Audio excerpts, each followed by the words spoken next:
최근 북한 전역이 발칵 뒤집어졌습니다. 국가보위성 소장 출신 김정호가 가족과 함께 탈북에 성공하면서 북한 내부에 충격적인 실상이 드러났기 때문입니다.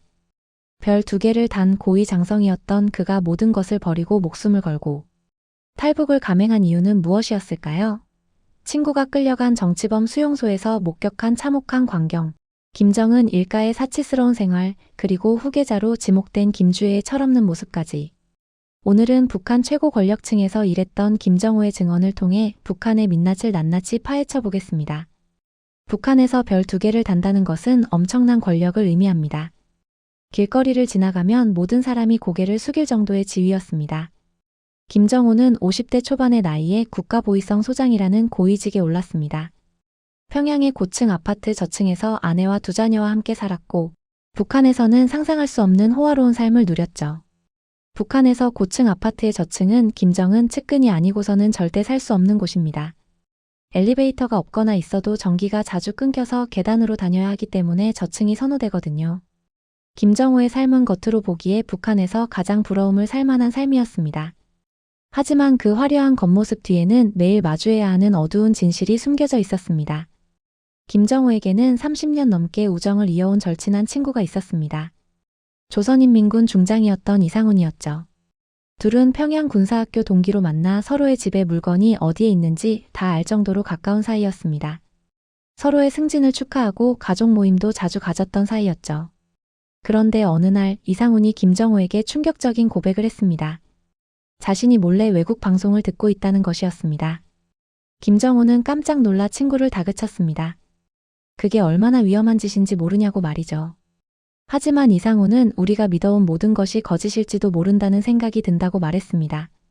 우리 주민들이 당하고 있는 고통, 세상의 실제 모습, 모든 것이 우리가 알고 있던 것과는 너무 다르다고요. 이상훈의 말은 김정호에게 큰 충격을 주었습니다. 한편으로는 그의 말이 옳다는 걸 인정하고 싶었지만 다른 한편으로는 지금껏 쌓아온 자신의 삶이 무너질까 두려웠습니다. 그날 밤 김정호는 잠을 이루지 못했습니다.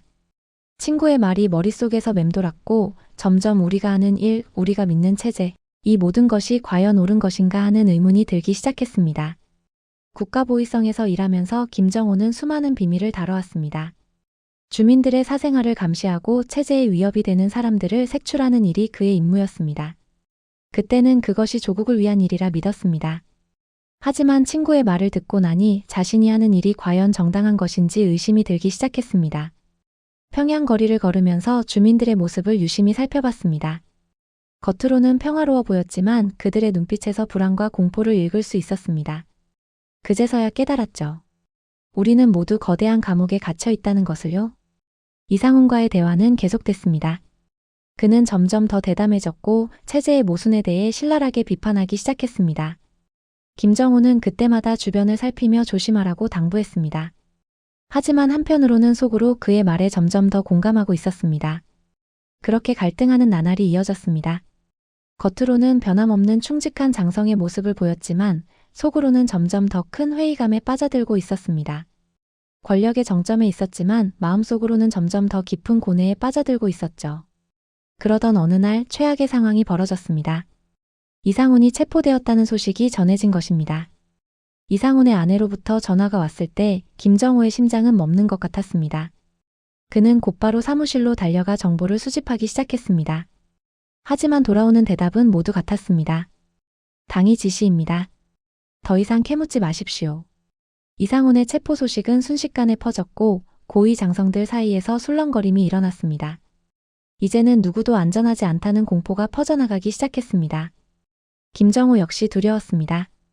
이상훈과 함께 나눴던 대화들이 떠올랐고 혹시 자신의 차례가 올지도 모른다는 생각에 등골이 오싹해졌습니다. 며칠 동안 김정호는 제대로 잠을 이루지 못했습니다. 두려움도 있었지만 무엇보다 자신의 능력을 이용해 친구를 구해내야 한다는 생각뿐이었습니다. 가족보다도 가깝다고 말할 수 있는 친구가 험한 일을 당하는 것은 상상만 해도 끔찍했으니까요. 하지만 현실은 냉혹했습니다. 아무리 높은 지위에 있어도 한 번 적으로 낙인 찍히면 그것을 벗어날 방법이 없다는 것을 깨달았습니다. 그럼에도 김정호는 마지막으로 용기를 내어 상부에 이상훈의 석방을 요청했습니다. 그는 오랫동안 국가에 충성해왔습니다.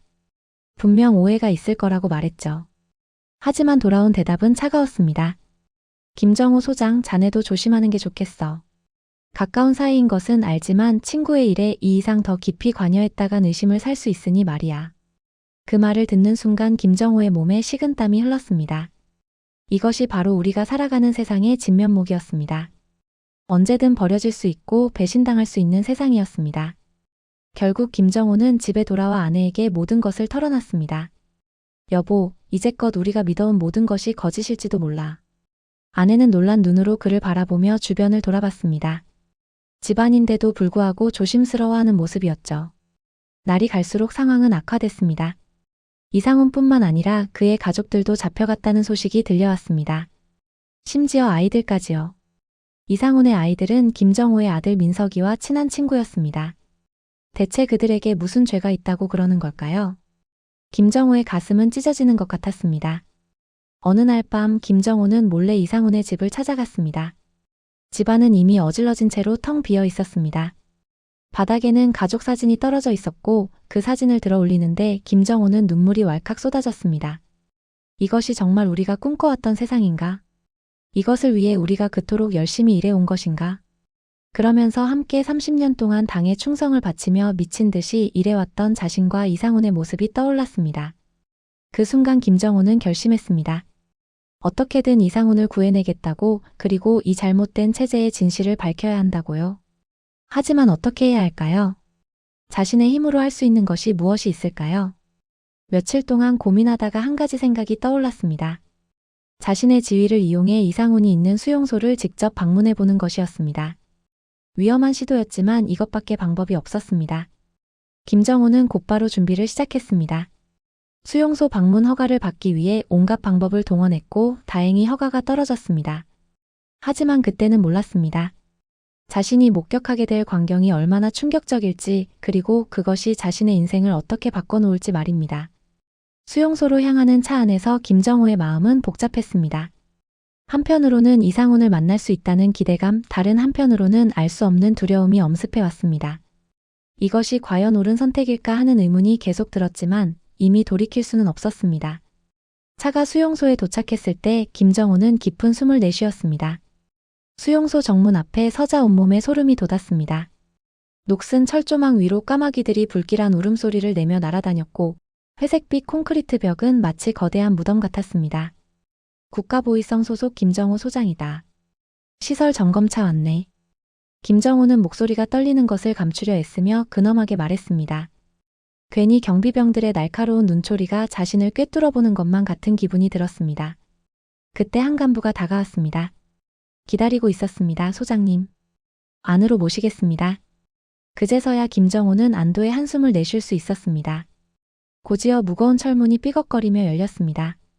그 소리는 마치 지옥의 문이 열리는 것 같았습니다. 안으로 들어서자 코를 찌르는 악취가 훅 치고 올라왔습니다.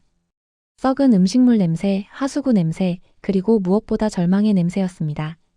안내를 맡은 간부가 기계적인 목소리로 시설을 설명하기 시작했습니다. 여기는 작업장입니다. 수감자들이 하루 16시간씩 일을 하고 있습니다.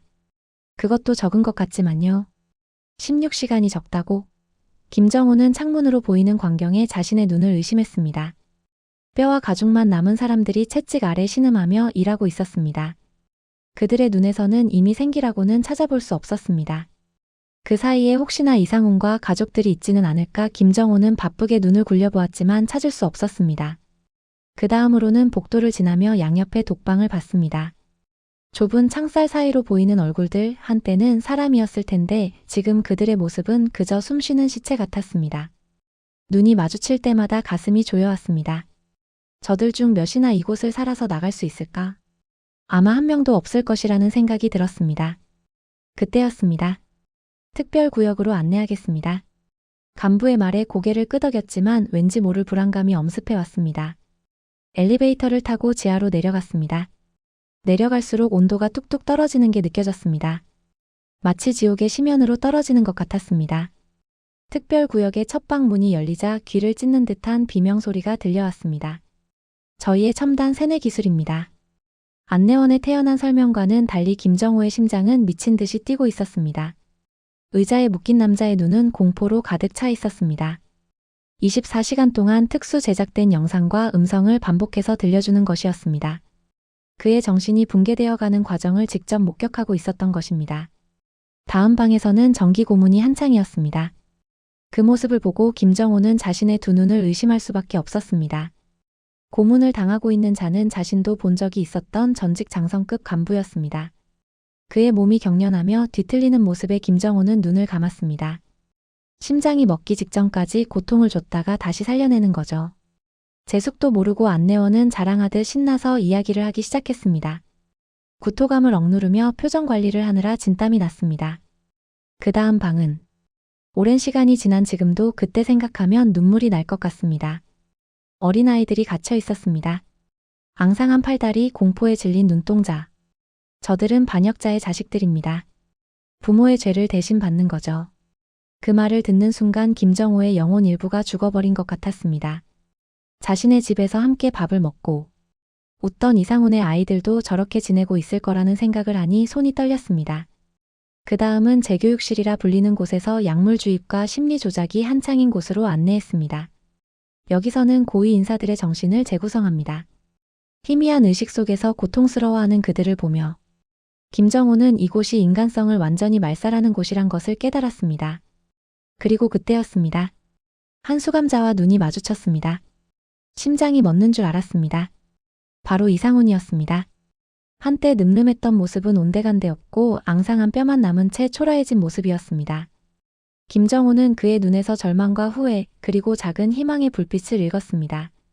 가까이 핑계를 대며 김정호는 간신히 그와 대화할 기회를 얻을 수 있었습니다. 그렇게 마침내 이상훈과 마주했을 때 눈물이 나려는 것을 참아야만 했습니다. 정호야, 여기까지 왔구나. 그의 목소리는 마치 바람 빠진 풍선 같았습니다. 말라비틀어진 몸, 갈라진 입술, 흐릿한 눈. 그의 모든 것이 고통을 말해주고 있었습니다. 이곳의 진실을 알아야 해. 대체 우리가 얼마나 큰 잘못을 저질렀기에 이런 짓을 당하는 걸까? 그의 말 한마디 한마디가 비수가 되어 김정호의 가슴을 찔렀습니다. 내가 널 구해낼게. 약속해. 그러니 조금만 버텨보게. 김정호가 말했지만 자신도 그 순간 자신의 말이 얼마나 공허한지 깨달았습니다.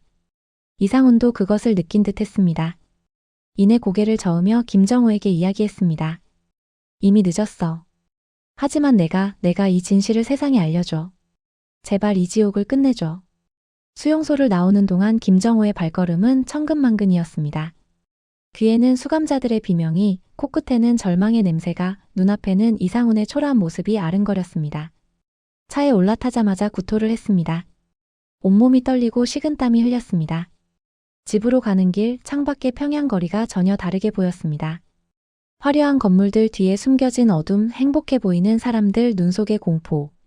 이제야 보이는 것이었습니다. 우리가 만든 이 거대한 감옥을.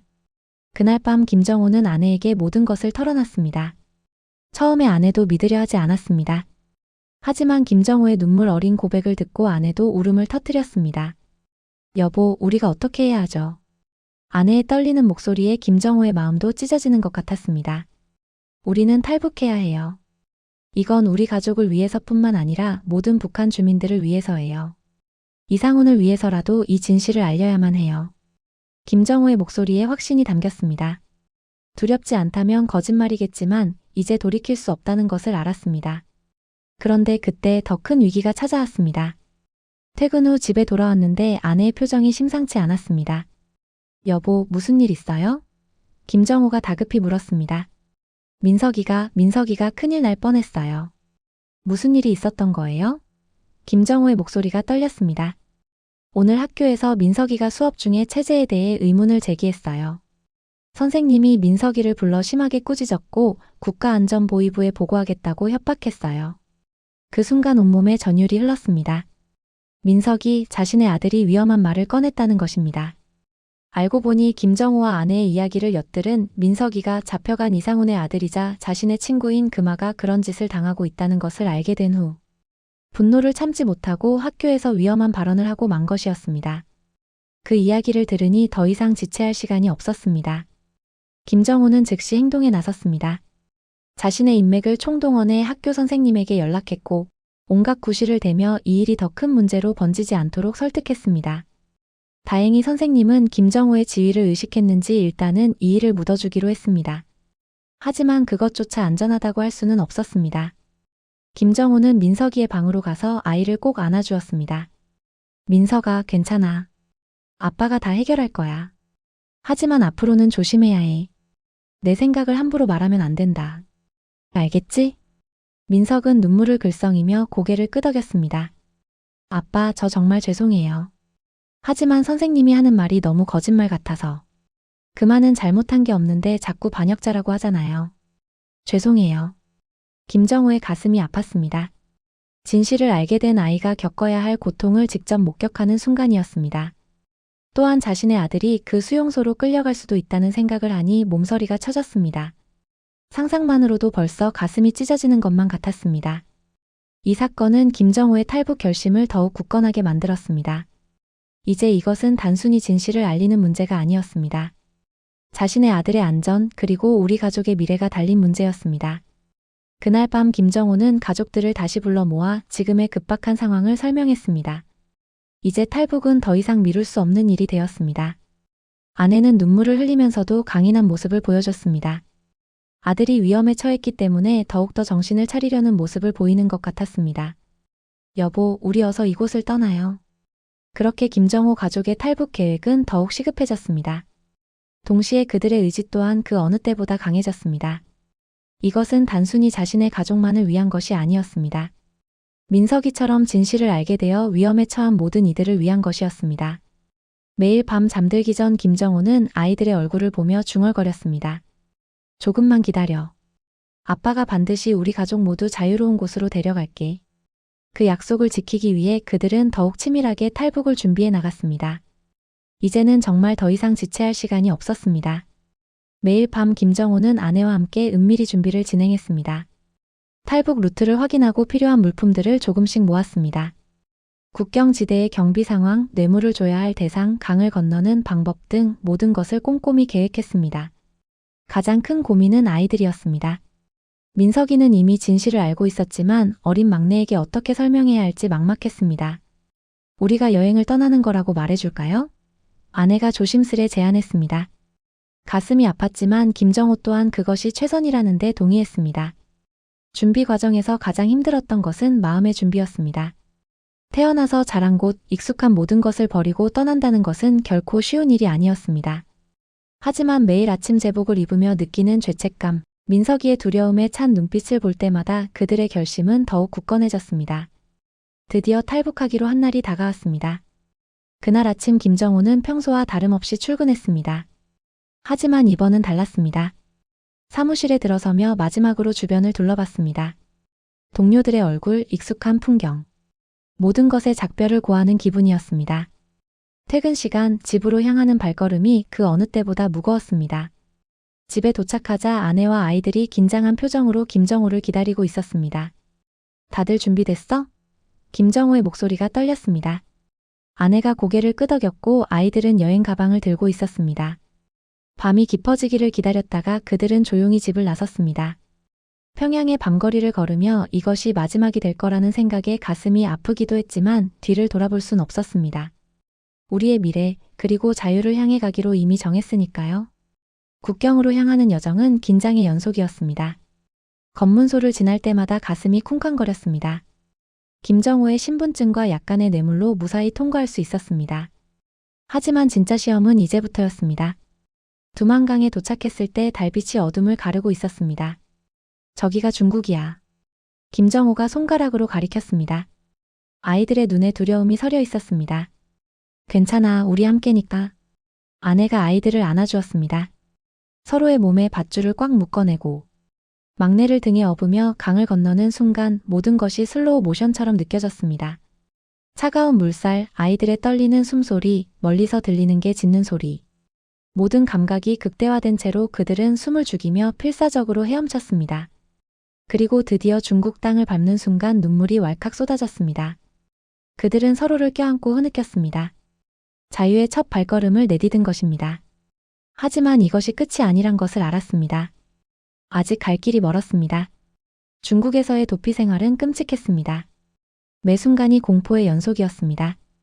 경찰의 단속을 피해 도망치고 때로는 좁은 트럭 진칸에 숨어 이동하기도 했습니다. 아빠, 우리 언제 편하게 살 수 있어요? 아들의 질문에 김정호는 대답을 못했습니다. 자신 역시 알 수 없었으니까요. 한 달여의 도피 끝에 그들은 라오스에 도착했습니다. 그곳에서 또 다른 브로커를 만났습니다. 여기서 태국으로 갑니다. 그곳에 도착하면 안전할 겁니다. 라오스에서 태국으로 가는 길은 정글을 통과해야 했습니다. 뱀과 독충들의 위험 그리고 끝없는 습기와의 싸움이었습니다. 여보, 더는 못 걷겠어요. 아내가 쓰러질 듯 말했습니다. 김정호는 그녀를 등에 업고 걸었습니다.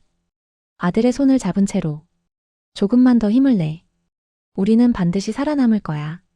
마침내 태국에 도착했을 때 그들은 모두 울음을 터뜨렸습니다. 자유의 땅을 밟았다는 안도감 그리고 지난 고통의 시간들이 한꺼번에 밀려왔습니다. 태국의 난민 캠프에서 2개월을 보냈습니다. 그리고 드디어 한국행 비행기에 올랐습니다. 인천공항에 도착했을 때 김정호는 무릎을 꿇고 한국 땅에 입을 맞췄습니다. 우리 정말 해냈어요. 아내가 눈물을 흘리며 말했습니다. 아들은 처음으로 환하게 웃었습니다. 이후 국정원의 조사를 받았습니다. 김정호는 모든 것을 솔직하게 털어놓았습니다. 이상훈의 이야기를 하며 눈물이 쏟아질 것 같았지만 진실을 전부 이야기하기 위해 노력했습니다. 조사를 받고 나온 뒤 햇빛 쏟아지는 서울 거리를 걸으며 이 자유가 꿈만 같았습니다. 평양의 거리와는 확연하게 다른 모습이 김정호를 감탄하게 만들었습니다. 꿈과 희망에 차서 라디오 이야기를 해주던 이상훈의 얼굴이 또다시 떠올랐습니다. 같이 왔으면 좋았을 텐데. 이상훈이 듣기만 했던 세상이 실제로 살아 움직이는 모습을 직접 보면서 김정호는 결국 눈물을 흘릴 수밖에 없었습니다. 그리고 김정호의 증언은 여기서 끝나지 않았습니다. 그는 북한 내부의 또 다른 충격적인 실상을 목격했다고 말했습니다. 바로 김정은의 후계자로 지목된 김주애에 관한 이야기였습니다. 김정호가 조직 지도부에서 일하던 최진우라는 인물을 통해 들은 이야기에 따르면 김주애의 후계자 내정은 북한 내부에서도 큰 파장을 일으켰다고 합니다. 당시 조직 지도부 제1부부장이었던 최진우는 49세의 나이로 김정은의 최측근 중 한 명이었습니다. 어느 날 긴급 간부회의가 소집되었고 김정은은 자신의 딸 김주애를 후계자로 내정했다고 발표했습니다. 공식적으로는 1년 뒤에 발표할 예정이라고 했죠. 순간 회의실 전체가 당혹감에 휩싸였습니다. 오동통한 얼굴에 철모르는 표정의 여자아이가 북한의 후계자라니 믿기지 않았습니다. 그 후 며칠 동안 당 청사 내부는 뒤숭숭한 분위기였습니다.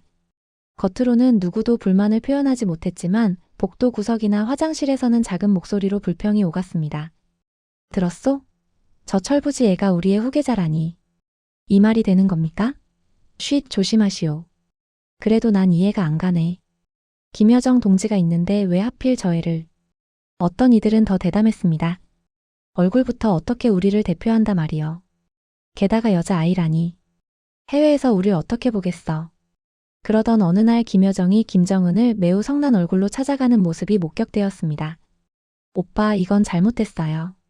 주애는 아직 어려요. 게다가 그 아이의 행동을 봐요. 남조선 문화에 물들어 있잖아요.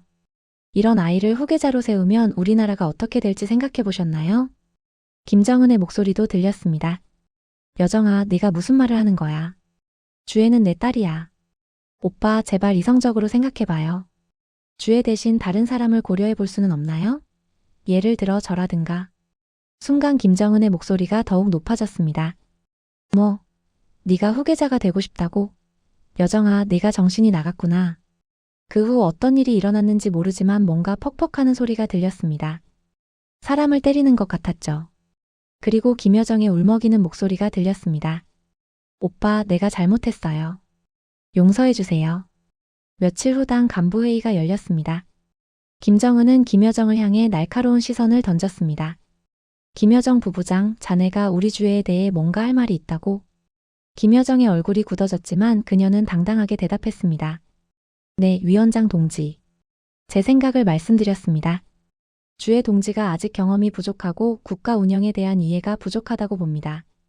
이미 김정은에게 한바탕 당한 것으로 아는데 저렇게 자기 할 말을 하다니 최진우는 놀라서 쳐다보았습니다.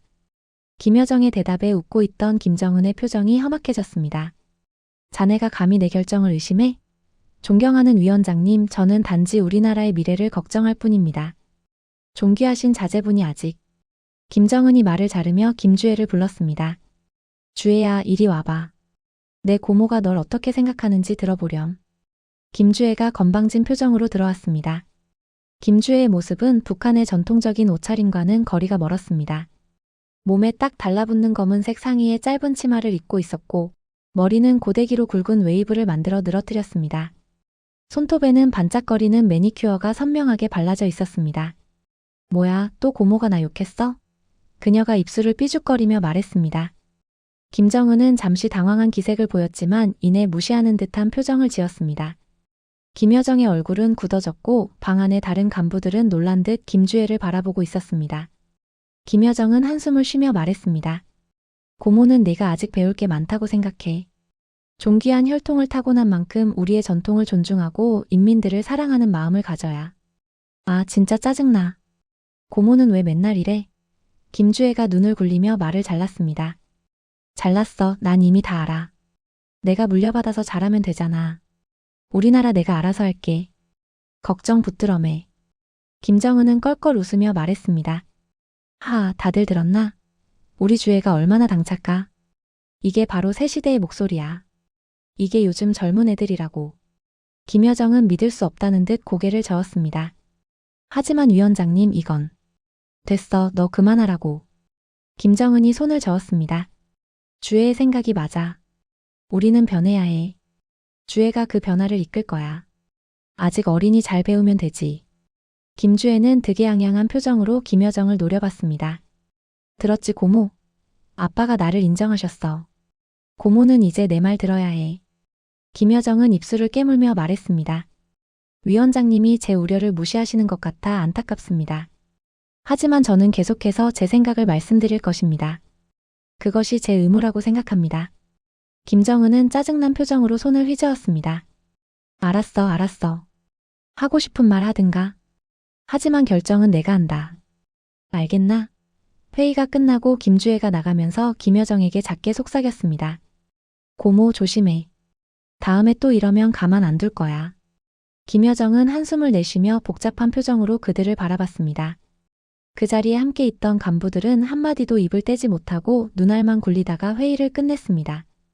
눈앞에 펼쳐진 김주애의 철딱선이 없는 모습은 아무리 나이를 고려한다고 해도 정도가 심했다고 최진우는 생각했습니다. 그날 밤 집에 돌아와 아내에게 말했습니다. 철없는 김주애, 반발하는 김여정, 한마디 말도 못하고 침묵을 지키며 맹목적인 끄덕거림만 해야 하는 간부들. 잠자고 듣던 아내가 입을 열었습니다. 그런데 우리가 뭘 바꿀 수 있겠어요? 죽음을 각오한다 해도 변하는 건 없을 거예요. 최진우는 대답하지 못했습니다. 하지만 마음속으로는 결심했습니다. 이대로는 안 된다고, 무언가 변화가 필요하다고, 그리고 그 변화는 어쩌면 우리 같은 평범한 사람들로부터 시작되어야 한다고 말이죠. 그러던 어느 날 또 하나의 충격적인 사건이 일어났습니다. 김주애의 생일을 맞아 김정은이 엄청난 국가 예산을 들여 호화 파티를 벌였다는 소식이 은밀히 퍼져나갔습니다. 수백만 달러어치의 명품 옷과 보석, 그리고 세계 각국에서 공수해온 진귀한 음식들로 가득한 파티였다고 합니다. 인민들은 식량난에 시달리고 있는데 이런 식으로 외화를 탕진한다니. 더구나 아이의 생일을 위해서라니. 이 소식은 당 간부들 사이에서조차 큰 충격을 주었습니다. 우리 인민들의 눈물로 명품을 사는 거나 다름없다라는 말까지 나왔습니다. 이 사건을 계기로 최진우는 결심을 굳혔습니다. 이대로는 안 된다고요. 우리 가족의 미래를 위해 그리고 북한 주민들을 위해 무언가를 해야 한다고 생각했습니다. 하지만 그 무언가가 무엇인지는 아직 알 수 없었습니다. 그렇게 매일 밤 고민에 빠졌습니다. 어떻게 해야 이 상황을 바꿀 수 있을까? 내가 할 수 있는 일은 무엇일까? 이런 생각들이 머릿속을 맴돌았습니다. 하지만 답은 쉽게 나오지 않았습니다. 그러는 동안에도 북한의 상황은 점점 더 악화되어 갔습니다. 주민들의 삶은 나아질 기미가 보이지 않았고 김정은 일가의 사치는 날로 심해졌습니다. 차를 몇 대를 사는지 어디 끌고 나갈 곳도 딱히 없는데 차에는 왜 저렇게 집착하는지 이해도 안 갔습니다. 외제차면 뭐하나요? 달리는 곳이 북한 도로인데. 나라 사정은 갈수록 안 좋아지고 고위 간부들 생활도 힘들어진 지가 오래인데. 이대로 가다간 정말 큰일이 날 것 같았습니다. 그리고 제일 절망은 후계자가 김주애라는 거였습니다. 김주혜의 후계자 내정 이후 당 내부의 분위기는 날이 갈수록 무거워졌습니다. 표면적으로는 축하의 물결이 이어졌지만 뒤에서는 불만의 목소리가 커져갔습니다. 최진우 역시 이 상황을 지켜보며 깊은 고민에 빠졌습니다. 어느 날 예상치 못한 일이 벌어졌습니다. 당 중앙청사 복도에서 우연히 김주혜를 마주쳤는데 주혜의 태도가 완전히 달라져 있었습니다. 아, 최 부장. 내 고모 못 봤어? 김주혜가 거만한 목소리로 물었습니다. 아직 못 뵈었습니다, 주혜님. 최진우가 공손히 대답하자 김주혜가 비웃듯 말했습니다. 그 고모. 내가 고모부 썰어낼 거야. 감히 나를 간부들 앞에서 망신을 줬거든. 순간 온몸에 식은땀이 흘렀습니다. 이게 무슨 말도 안 되는 소리인가 싶었죠. 하지만 김주혜의 눈빛은 진심이었습니다. 최 부장, 내 말 잘 들어. 앞으로 북한은 내가 이끌 거야. 나를 인정하지 않는 사람들은 모두 제거할 거야. 그러니까 최 부장도 생각 잘해. 그 말을 남기고 김주혜는 휘적휘적 걸어갔습니다. 최진우는 그 자리에 얼어붙은 채 서 있었습니다. 저 어린아이의 예의 없는 행동은 가정교육을 짐작케 했습니다. 이것이 우리의 미래 지도자라니 믿기지 않았습니다. 그 후로 김주혜의 행동은 점점 더 오만방자해졌습니다. 고위 간부들 앞에서도 거리낌 없이 욕설을 내뱉고 자신의 의견에 반대하는 사람들을 모두 반동분자로 몰아붙였습니다. 특히 김여정을 향한 적대감은 날로 심해졌습니다. 한 번은 당 회의 도중 김여정이 의견을 제시했는데 김주혜가 갑자기 소리를 질렀습니다. 시끄러워, 고모. 내가 말하는데 끼어들지 마. 김여정이 당황한 표정으로 입을 다물자 김주혜는 비웃듯이 말을 이었습니다. 내가 북한을 잡으면 고모가 숙청순위 1번이야. 알아둬. 그 말에 회의실 전체가 얼어붙었습니다. 김주혜는 그 반응을 즐기는 듯 싱글벙글 웃으며 주변을 둘러보았습니다. 자, 동무들. 여러분은 어떤 선택을 하실 건가요? 아직 어린애인데 목소리에는 위협이 깔려 있었습니다. 나 아니면 고모. 김주혜는 한 명 한 명 간부들의 눈을 바라보며 천천히 회의실을 돌아다녔습니다. 아무도 감히 그녀의 눈을 마주치지 못했습니다. 모두가 고개를 숙인 채 침묵할 뿐이었습니다. 아, 다들 현명한 선택을 하시는군요. 김주혜가 만족스럽게 웃었습니다. 역시 내가 이 나라의 미래야. 이 광경을 지켜보며 최진우는 깊은 절망감에 빠졌습니다. 북한의 미래가 이렇게 무모하고 위험한 철없는 아이의 손에 달려있다니 정말 끔찍한 일이었습니다. 모두가 경악했지만 아무도 말을 하지 못했습니다. 김정은도 그저 싱글벙글 웃으며 지켜볼 뿐이었습니다. 김여정은 자신의 입지를 회복하기 위해 여러 번 다양한 시도를 했습니다. 한 번은 북한의 경제정책에 대한 새로운 제안을 내놓았고 또 한 번은 남한과의 관계 개선을 위한 방안을 제시했습니다. 하지만 모두 김정은도 아니고 김주혜의 선에서 싹 무시되고 말았습니다. 고모, 좀 쉽게 설명해봐. 모르겠어. 이런 상황을 지켜보며 최진우는 점점 더 절망감에 빠져갔습니다. 김주혜의 행동은 단순한 변덕을 넘어 북한의 미래 자체를 위협하고 있었습니다. 하지만 최진우가 할 수 있는 일은 아무것도 없었습니다. 어느 날 밤 집에 돌아와 아내에게 말했습니다. 여보, 난 더 이상 못 참겠어. 이대로 가다간 우리나라가 망할 거야. 아내는 걱정스러운 눈빛으로 최진우를 바라봤습니다. 당신 설마. 아니, 아직은 아니야. 하지만 뭔가는 해야 해. 이대로 가만히 있을 순 없어. 그때 아들이 방에서 나왔습니다. 아빠, 무슨 일 있어요? 아들을 바라보며 최진우의 마음이 무거워졌습니다. 이 아이의 미래를 위해서라도 무언가를 해야 한다는 생각이 들었습니다. 최진우는 몰라도 아들을 이런 땅에서 키울 순 없었습니다. 한편 김주혜는 점점 더 강력한 후계자로 내세워지고 있었습니다. 당 기관지인 노동신문은 연일 김주혜를 찬양하는 기사를 실었고 TV 프로그램은 그녀의 위대한 천재성을 소개하는 내용이 방영됐습니다. 우리의 존귀하신 자제분께서는 어린 나이에도 불구하고 탁월한 지도력을 보여주고 계십니다. 백두혈통의 지도 아래 우리 조국은 더욱 강성해질 것입니다. 이런 선전을 들을 때마다 속이 뒤틀렸지만 최진우가 본 김주혜는 그저 멍하고 철없는 아이일 뿐이었습니다. 한 번은 김주혜가 핵시설을 방문한 적이 있었는데 그날의 기억이 생생합니다. 과학자들이 열심히 설명을 해도 그녀는 그저 멍한 표정으로 듣기만 했습니다.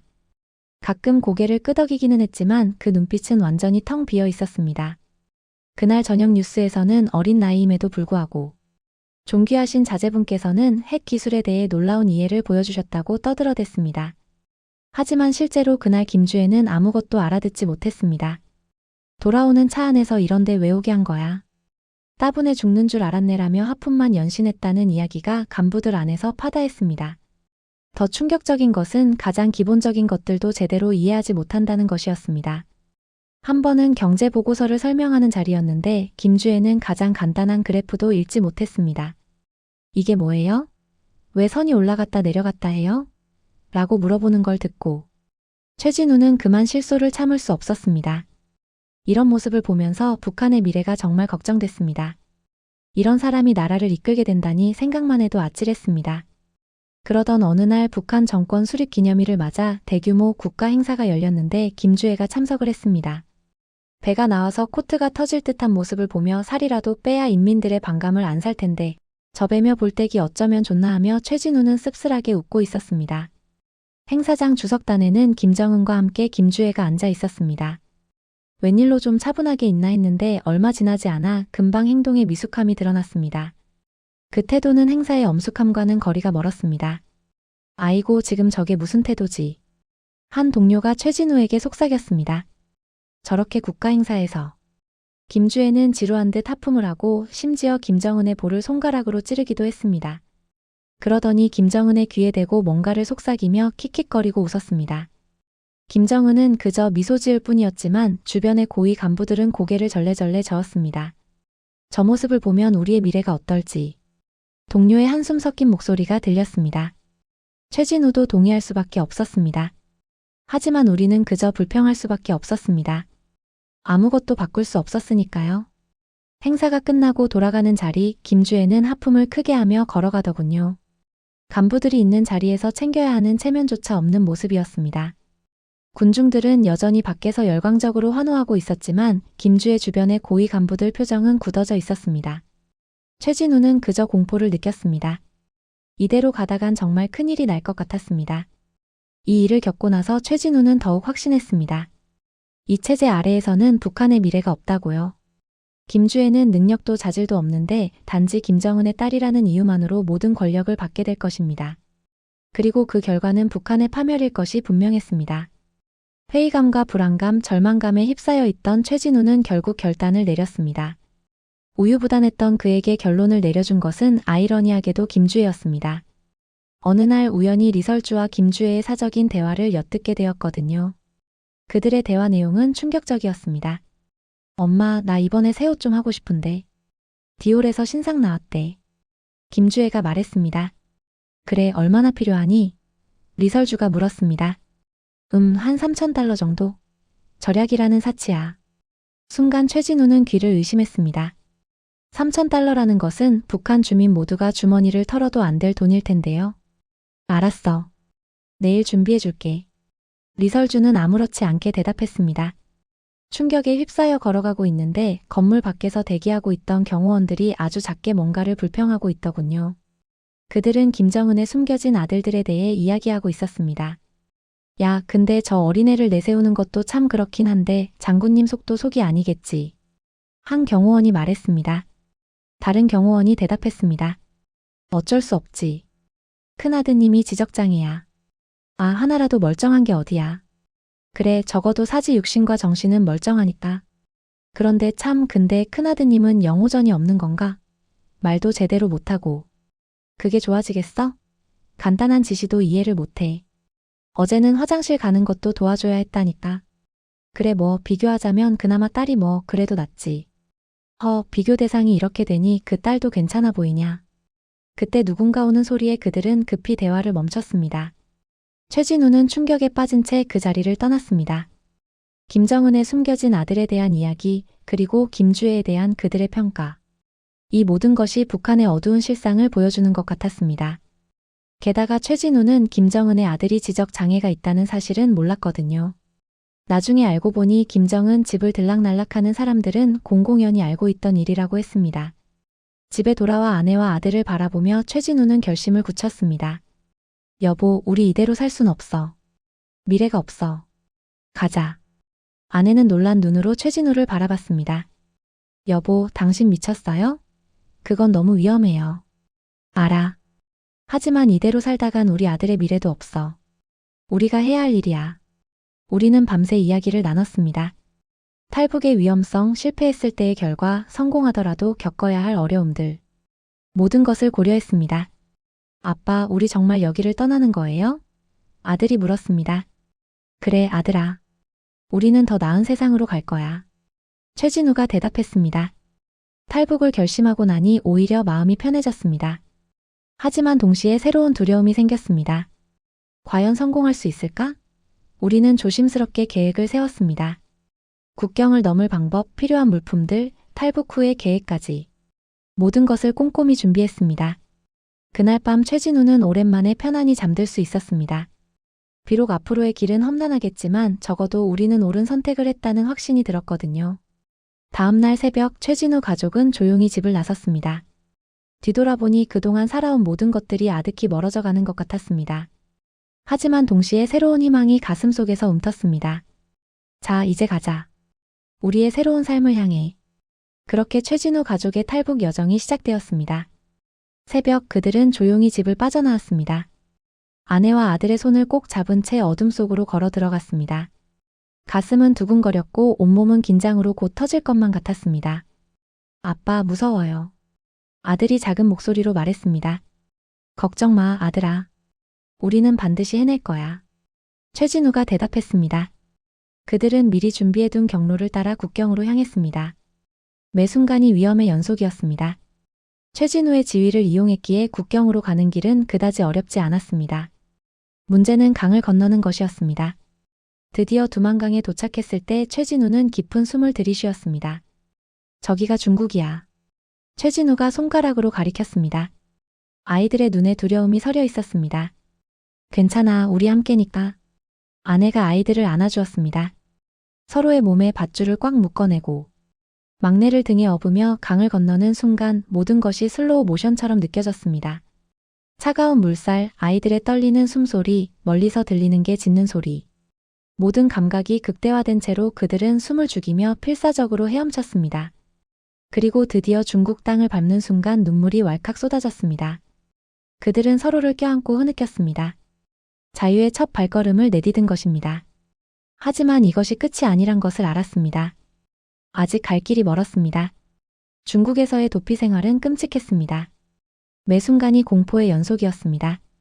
경찰의 단속을 피해 도망치고 때로는 좁은 트럭 진칸에 숨어 이동하기도 했습니다. 아빠, 우리 언제 편하게 살 수 있어요? 아들의 질문에 최진우는 대답을 못했습니다. 자신 역시 알 수 없었으니까요. 한 달여의 도피 끝에 그들은 라오스에 도착했습니다. 그곳에서 또 다른 브로커를 만났습니다. 여기서 태국으로 갑니다. 그곳에 도착하면 안전할 겁니다. 라오스에서 태국으로 가는 길은 정글을 통과해야 했습니다. 뱀과 독충들의 위험 그리고 끝없는 습기와의 싸움이었습니다. 여보, 더는 못 걷겠어요. 아내가 쓰러질 듯 말했습니다. 최진우는 그녀를 등에 업고 걸었습니다. 아들의 손을 잡은 채로. 조금만 더 힘을 내. 우리는 반드시 살아남을 거야. 마침내 태국에 도착했을 때 그들은 모두 울음을 터뜨렸습니다. 자유의 땅을 밟았다는 안도감 그리고 지난 고통의 시간들이 한꺼번에 밀려왔습니다. 태국의 난민 캠프에서 2개월을 보냈습니다. 그리고 드디어 한국행 비행기에 올랐습니다. 인천공항에 도착했을 때 최진우는 무릎을 꿇고 한국 땅에 입을 맞췄습니다. 우리 정말 해냈어요. 아내가 눈물을 흘리며 말했습니다. 아들은 처음으로 환하게 웃었습니다. 이후 국정원의 조사를 받았습니다. 최진우는 모든 것을 솔직하게 털어놓았습니다. 김주혜의 실체, 북한의 실상, 그리고 자신이 겪은 모든 일들을. 최 선생님, 정말 큰 고초를 겪으셨군요. 국정원 직원이 말했습니다. 네, 하지만 이제는 자유롭지 않아요. 그걸로 충분해요. 하지만 최진우의 마음은 편치 않았습니다. 북에 남겨진 사람들 생각에 가슴이 아팠습니다. 그들도 이런 자유를 누릴 수 있다면 얼마나 좋을까? 제가 할 수 있는 일이 있을까요? 최진우가 물었습니다. 네, 많습니다. 선생님의 증언이 매우 중요해요. 특히 김주혜에 대한 정보는 귀중합니다. 그 말을 듣고 최진우는 결심했습니다. 북한의 진실을 세상에 알려야겠다고. 김주혜를 중심으로 한 권력 투쟁, 4대 세습의 위험성, 그리고 주민들의 고통. 이 모든 것을 증언하기로 했습니다. 저는 증언하겠습니다. 그리고 통일된 미래를 위해. 최진우의 새로운 삶이 시작됐습니다. 처음에는 모든 것이 낯설고 어려웠습니다. 하지만 가족은 서로를 의지하며 하루하루를 이겨냈습니다. 아들은 학교에 다니기 시작했고 아내는 남한 생활을 하나씩 배우며 적응해 가는 중입니다. 최진우는 여러 단체에서 강연을 하며 북한의 실상을 알리는 일을 시작하려고 합니다. 물론 쉽지 않은 길입니다. 아직 대한민국이 익숙하지 않았고 때로는 위협을 받는 착각을 하기도 하고 과거의 악몽에 시달리기도 합니다. 하지만 최진우는 멈추지 않을 것입니다. 이제 최진우 가족은 새로운 꿈을 꾸고 있습니다. 자유롭게 살아가는 꿈, 그리고 언젠가는 통일된 조국에서 모든 이들과 함께 살아가는 꿈을. 최진우는 매일 아침 창밖으로 보이는 서울의 풍경을 바라보며 다짐합니다. 한편 김정호 역시 대한민국에서 새로운 삶을 살고 있습니다. 그는 이상훈과의 약속을 꼭 지키겠다는 마음으로 북한의 진실을 알리는 일에 최선을 다하고 있습니다. 최대한 알릴 수 있는 경로가 있다면 닥치는 대로 알리기 위해 노력하고 있습니다. 그것이 자신이 이상훈을 구해내지 못했지만 그의 마지막 소원을 들어줄 수 있는 유일한 방법이라고 생각했으니까요. 그리고 가장 큰 변화는 마음의 자유였습니다. 더 이상 누군가 감시한다는 공포에 시달리지 않아도 되고 자유롭게 생각을 표현할 수 있다는 것. 김정호는 그 소중함을 매일 느끼며 살아가고 있습니다. 물론 아직도 북에 남겨진 사람들에 대한 미안함과 그리움이 가슴 한켠을 아프게 합니다. 하지만 이제 그들은 그들을 위해 목소리를 낼 수 있는 위치에 있습니다. 그것이 새로운 삶의 의미이자 사명이 되었습니다. 김정호와 최진우. 두 사람은 각자 다른 경로로 대한민국에 왔지만 그들이 전하는 메시지는 하나입니다. 북한의 진실을 알려야 한다는 것. 그리고 자유의 소중함을 잊지 말아야 한다는 것입니다. 이들의 증언은 한국 정부와 국제사회에 중요한 정보를 제공하고 있습니다. 북한 내부의 권력 구조, 김주애의 후계 구도, 그리고 무엇보다 북한 주민들이 겪고 있는 참혹한 실상. 이 모든 것이 세상에 알려지고 있습니다. 특히 김주애의 후계자 내정은 국제사회에 큰 충격을 주었습니다. 능력도 자질도 없는 어린아이가 단지 혈통이라는 이유만으로 핵무기를 보유한 국가의 지도자가 될 수 있다는 것. 이것은 한반도뿐만 아니라 동아시아 전체의 안보에 심각한 위협이 될 수 있습니다. 하지만 이들의 증언은 또 다른 희망도 보여줍니다. 북한 내부에서도 변화를 원하는 사람들이 있다는 것. 그리고 그들이 용기를 내어 탈북을 결심하고 있다는 것입니다. 최근 고위급 탈북이 이어지는 것은 북한 체제의 균열이 점점 커지고 있다는 증거입니다. 이제 대한민국은 이들의 증언을 바탕으로 더욱 현명한 대북 정책을 수립할 수 있게 되었습니다. 북한 주민들에게 자유의 메시지를 전달하고 그들이 스스로 변화를 선택할 수 있도록 돕는 것. 그것이 바로 진정한 통일을 향한 첫걸음이 될 것입니다. 김정호는 매일 밤 잠들기 전 이상훈을 떠올립니다. 친구여, 내가 약속을 지키고 있어. 세상이 진실을 알게 될 거야. 그리고 언젠가는 북한의 모든 사람들이 자유를 누릴 수 있을 거야. 그날까지 나는 멈추지 않을 거야. 최진우 역시 매일 아침 아들을 학교에 보내며 다짐합니다. 이 아이가 자유롭게 꿈을 꾸고 자유롭게 생각을 표현하고 자유롭게 미래를 선택할 수 있는 세상. 그것이 바로 우리가 목숨을 걸고 여기까지 온 이유야. 이제 그들의 이야기는 끝이 아닙니다. 오히려 새로운 시작입니다. 자유를 향한 여정, 진실을 알리는 사명, 그리고 통일된 미래를 향한 희망. 김정호와 최진우, 그리고 수많은 탈북민들의 이야기는 계속될 것입니다. 그리고 이들의 용기 있는 증언은 대한민국에게 큰 자산이 되고 있습니다. 북한의 실상을 정확히 파악하고 효과적인 대북 전략을 수립하며 통일을 준비하는 데 있어 이보다 귀중한 정보는 없습니다. 특히 김주애에 대한 정보는 향후 한반도 정세를 예측하는 데 매우 중요한 역할을 하고 있습니다. 그녀의 능력 부족, 오만한 태도, 그리고 김여정과의 권력 투쟁. 이 모든 것이 북한 내부의 불안정성을 보여주는 증거입니다. 한국 정부는 이러한 정보를 바탕으로 북한 내부의 균열을 더욱 확대시킬 수 있는 전략을 마련하고 있습니다. 북한 주민들에게 외부 정보를 전달하고 고위급 인사들의 탈북을 유도하며 북한 체제의 모순을 지속적으로 드러내는 것입니다. 또한 국제사회와의 공조를 통해 북한 인권 문제를 더욱 강력하게 제기하고 있습니다. 정치범 수용소의 참혹한 실상, 김정은, 일가의 사치, 그리고 주민들의 기아. 이 모든 것이 김정호와 최진우 같은 탈북민들의 증언을 통해 세상에 알려지고 있습니다. 그리고 이것은 단순히 북한을 압박하기 위한 것이 아닙니다. 북한 주민들에게 희망의 메시지를 전달하기 위한 것입니다. 여러분은 혼자가 아닙니다. 세상은 여러분의 고통을 알고 있습니다. 그리고 우리는 여러분이 자유를 찾을 수 있도록 돕고 있습니다. 김정호는 최근 한 강연에서 이렇게 말했습니다. 저는 북한에서 별 3개를 달았던 고위 장성이었습니다.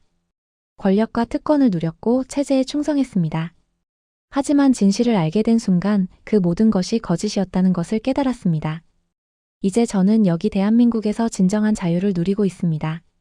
그리고 북한에 계신 모든 분들도 언젠가는 이 자유를 누릴 수 있을 거라고 믿습니다. 최진우도 한 인터뷰에서 이렇게 증언했습니다. 김주애가 후계자가 된다는 것은 북한 체제의 종말을 의미합니다. 그녀는 능력도 없고 인민들을 사랑하는 마음도 없습니다. 단지 권력을 물려받는 것뿐입니다. 이런 체제가 오래갈 수는 없습니다.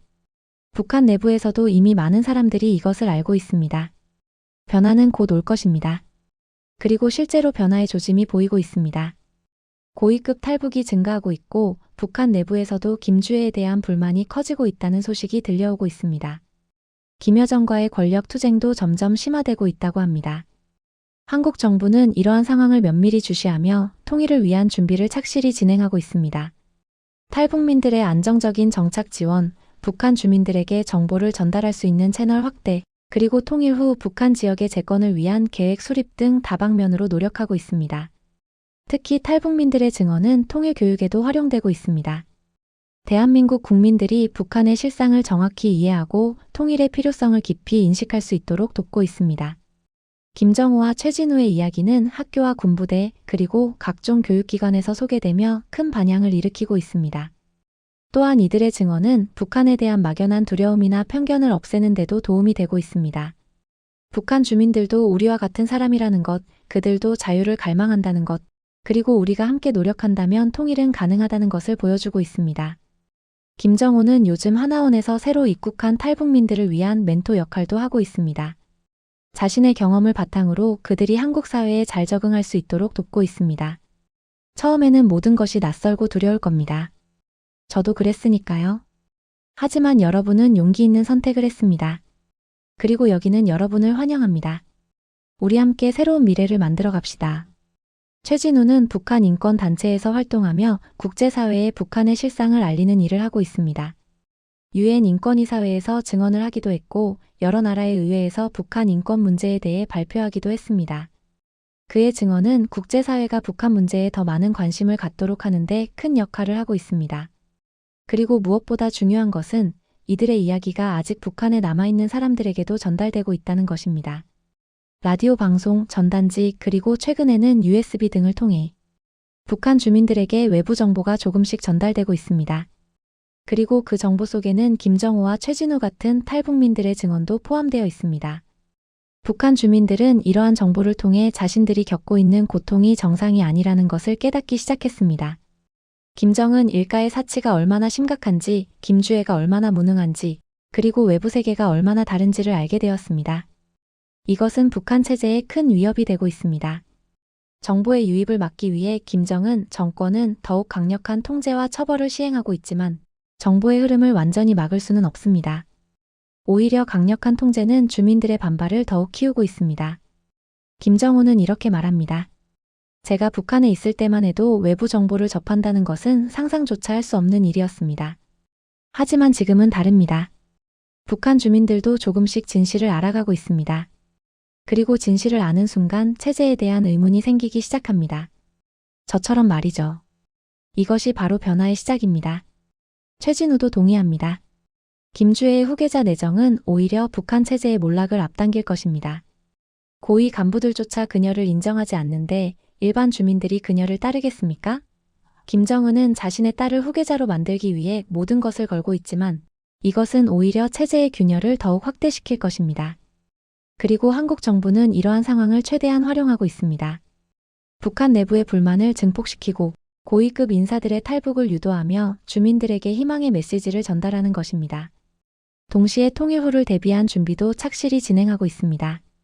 경제적으로도 북한 지역의 재건을 위한 계획이 수립되고 있습니다. 인프라 구축, 산업 육성, 그리고 주민들의 생활 수준 향상을 위한 다양한 프로그램들이 준비되고 있습니다. 김정호와 최진우 같은 탈북민들의 조언은 이러한 계획을 수립하는 데 큰 도움이 되고 있습니다.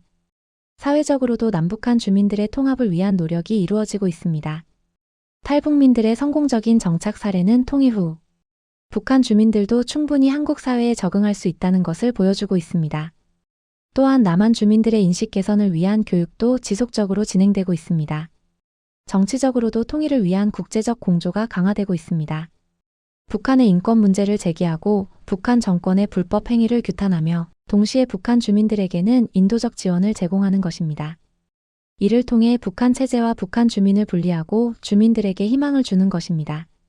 그리고 이 모든 노력의 중심에는 김정우와 최진우 같은 탈북민들의 증언이 있습니다. 그들의 용기 있는 결단, 목숨을 건 탈북 그리고 진실을 알리려는 노력. 이것이 바로 통일을 향한 가장 강력한 무기입니다. 김정우는 매일 아침 창밖을 바라보며 생각합니다. 이상훈이 꿈꿨던 세상이 바로 여기에 있구나. 그리고 언젠가는 북한의 모든 사람들도 이 자유를 누릴 수 있을 거야. 그날까지 나는 계속 싸울 거야. 진실을 알리고 희망을 전하며 통일을 준비하는 거야. 최진우도 아들을 보며 다짐합니다. 내가 이 아이에게 물려줄 최고의 유산은 통일된 조국이야.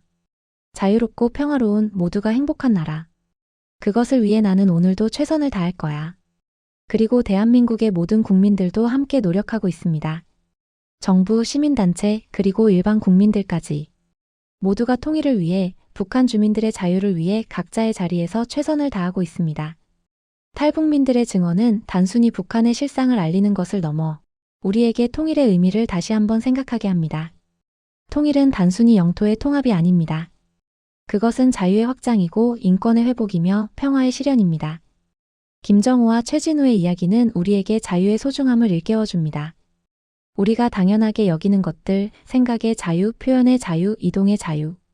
이 모든 것이 얼마나 귀중한지를 깨닫게 합니다. 그리고 이러한 자유를 북한 주민들에게도 전해주어야 한다는 사명감을 느끼게 합니다. 또한 이들의 증언은 북한 체제의 불안정성을 명확히 보여줍니다. 고위급 인사들조차 체제를 버리고 탈북하는 현실 후계자로 지목된 김주애의 무능함, 김여정과의 권력 투쟁, 그리고 주민들의 고통. 이 모든 것이 북한 체제가 오래갈 수 없다는 것을 증명합니다. 이제 통일은 먼 미래의 꿈이 아닙니다. 그것은 우리가 준비해야 할 현실입니다. 그리고 김정우와 최진우 같은 탈북민들의 증언은 그 준비에 가장 중요한 밑거름이 되고 있습니다. 대한민국은 이제 더욱 자신감을 가지고 통일을 준비할 수 있게 되었습니다. 북한의 실상을 정확히 파악하고 효과적인 전략을 수립하며 국제사회와의 공조를 강화하고 있습니다. 동시에 탈북민들의 성공적인 정착을 통해 통일 후의 모습을 미리 그려볼 수 있게 되었습니다. 그리고 무엇보다 중요한 것은 이 모든 노력이 북한 주민들에게 희망을 주고 있다는 것입니다. 여러분은 혼자가 아닙니다. 우리는 여러분을 기다리고 있습니다. 자유와 평화의 땅이 여기에 있습니다. 언젠가 우리 함께 통일된 조국에서 살아갈 그날을 기대합니다. 김정우는 오늘도 강연장에 섭니다. 청중들 앞에서 자신의 이야기를 들려줍니다. 북한에서의 삶, 친구 이상훈의 비극, 수용소에서 목격한 참혹한 광경, 그리고 탈북의 여정. 그의 이야기를 듣는 사람들의 눈에는 눈물이 맺힙니다. 최진우도 오늘도 국제회의에 참석합니다. 세계 각국의 대표들 앞에서 북한의 인권 문제를 제기합니다. 김주애의 후계 구도, 김정은, 일가의 사치, 그리고 주민들의 고통.